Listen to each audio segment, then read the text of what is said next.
James Webb telescope گئی ہے, بہت سے رازوں سے ابھی ہمیں آشنا کرے گی.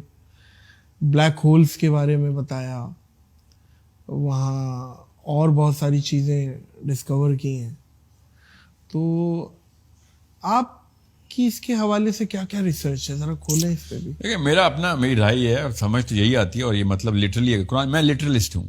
لٹرلسٹ کا مطلب بتا دوں آپ کو, بڑا اعتراض بھی آئے گا کہ تم, ایک جملہ ہے کہ تم کھانا کھا لو, یا پھر نادر نے آج کھانا کھا لیا. ٹھیک ہے, اب اس جملے کے ہزار توجیحات اور تعویلات نکال سکتے ہیں آپ, مگر کوئی ایک بھی تعویل اور کوئی ایک بھی توجیہ اس کے اس سمپلسٹی, سمپل ترین مطلب سے الگ نہیں ہونی چاہیے کہ نادر نے آج کھانا کھا لیا. اب کیا کھایا ہے, واقعی آج کا مطلب کیا تھا, نادر کون سا والا نادر تھا, یہ پورے کے پورے جملے کو محاورے میں کسی اور طریقے سے استعمال کیا ہوگا انہوں نے. ٹھیک ہے, جو بھی توجیحات پہ توجیحات نکالیں, مگر اس کا جو اصلی مطلب جو صاف ظاہر ہے, ٹھیک ہے, the most simple meaning of the statement اس کو بولتے ہیں. ٹھیک ہے, اگر کوئی بھی توجیہ نکالیں اور وہ اس چیز کو ڈیورس کر رہی ہو کہ جو سمپل ترین مطلب ہے, تو وہ توجیہ غلط ہے. اس میں وہ سمپل ترین مطلب بھی ہونا چاہیے. کچھ ایسے معاملے ہوتے ہیں جس میں اللہ نے سمبلائز کیا ہوتا ہے کسی چیز کو, تو مگر وہ سمبل اس کے پیور اینڈ ریئل سمپل ترین مطلب سے ریلیٹڈ ہونا چاہیے. میں لٹرلسٹ جو کہتا ہے کہ جب اللہ تعالیٰ صاف ستھری بات کر رہے ہیں, سمپل ترین, اس کو زبردستی تعویلات میں کیوں ڈالا جا رہا ہے؟ تو بلیک ہول کو نام سے, لٹرلی نام سے بلیک ہول سورہ کہف میں ہے کہ ذوالقرنین ایسی جگہ پہنچا جہاں کالی مٹی, آنکھ کی شکل کی کالی مٹی تک پہنچ گیا, وہ عین حمیہ. ٹھیک ہے, ذوالقرنین اس جگہ کے قریب پہنچ گیا, بلیک ہول کے اندر نہیں, اس کے قریب پہنچا. ٹھیک ہے, اب اس کو جتنا مرضی جو مرضی کھینچیں آپ, اس مطلب سے آپ ڈیورس نہیں کر سکتے کہ ہاں کالے رنگ کی ایسی جگہ پہ پہنچا, مٹی کا پورا جو ایریا تھا بلیک کلر کا, کھا رہا ہے پتہ نہیں جی, جو بھی نہیں, اس پہ یہ تو نہیں قرآن میں لکھا ہوا. انہوں نے دیکھا کہ اس پلانٹ پہ گیا کہ جو عین حمیہ کے ساتھ تھا, پاس تھا. ٹھیک ہے, کسی اور بلیک ہول کے پاس تھا. مطلب یہ ہے کہ کیا بتاؤ کسی ہمارے والے بلیک ہول کے پاس نہ ہو, یا ہمارے ہی بلیک ہول کے پاس پہنچ گئے. یہ مطلب بھی لیا جانا چاہیے, میں یہ کہہ رہا ہوں, کیونکہ یہ سمپل ترین مطلب ہے. غور سے سمجھیں اس بات کو. اور حمیہ کا ہم جو ہے نا, وہ سورہ حجر سے لے رہا ہوں میں, کیونکہ ہم کا لفظ اللہ تعالیٰ نے اس مٹی کے لیے بنایا جس سے آدم کو بنایا. غور سے سمجھیں, وہ دنیا میں تو نہیں بنایا نا حضرت آدم کو, حضرت آدم کو تو کہیں اور بنایا, پھر جنت سے پھر واپس یہاں پہ, مطلب واپس کا مطلب ہے یہاں بھیجا گیا. وہ جو سٹار ہے نا جہاں سے یہ سارا کا سارا معاملہ, جس کی ساری مٹی ہے, وہ عین حمیہ کیوں نہیں لے رہے؟ کیا چیز عین حمیہ؟ ہمیں کیا مطلب رہتا ہے؟ کالے رنگ کے پانی پہ پہنچ گیا. ٹھیک ہے, ہمیں پتا ہے اردو میں اس کا کیا مطلب ہے. ٹھیک ہے, عربی میں بھی اس کا یہ مطلب بھی لیا جا سکتا ہے, کالے رنگ کے پانی میں.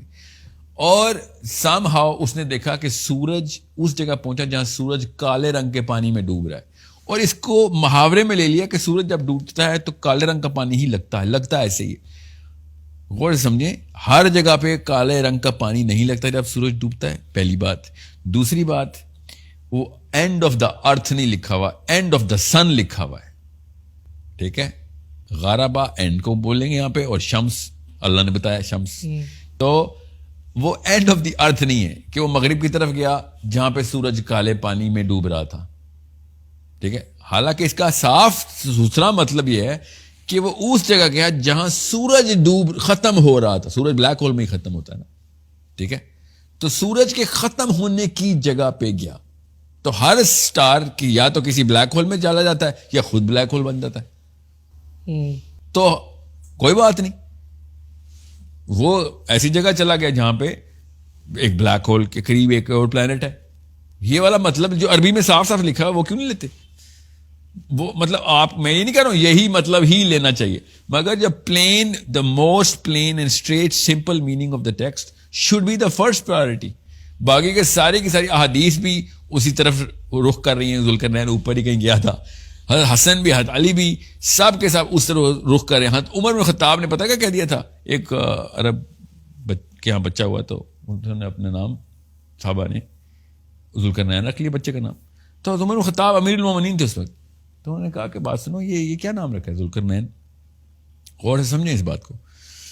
تو انہوں نے کہا کہ قرآن میں ہے. تو انہوں نے کہا, حضرت عمر بن الخطاب نے کہا کہ قرآن میں تو ہے, مگر کیا انسانوں کے نام ختم ہو گئے تو تم نے فرشتوں کے نام شروع کر دیے؟